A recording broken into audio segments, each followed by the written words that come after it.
August 2025 पर्यंत कुणबी नोंदणीची संख्या ही 47,845 होती। ऑगस्ट 2025 पर्यंत कुणबी नोंदींसाठीचे अर्ज आले होते 2,39,671।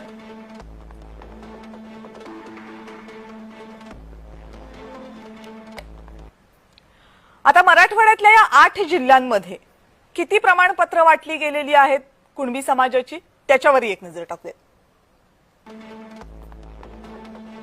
छत्रपती संभाजीनगरमध्ये 4,613 नोंदी सापडल्या, 19,654 प्रमाणपत्राचं वाटप।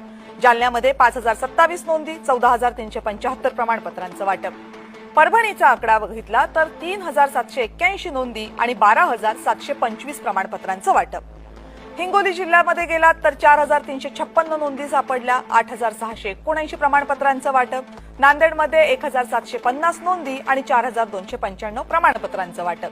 बीडमध्ये 22,515 नोंदी आणि 1,63,123 प्रमाणपत्रांचं वाटप। लातूरमध्ये 984 नोंदी आणि 2,209 प्रमाणपत्रांचं वाटप।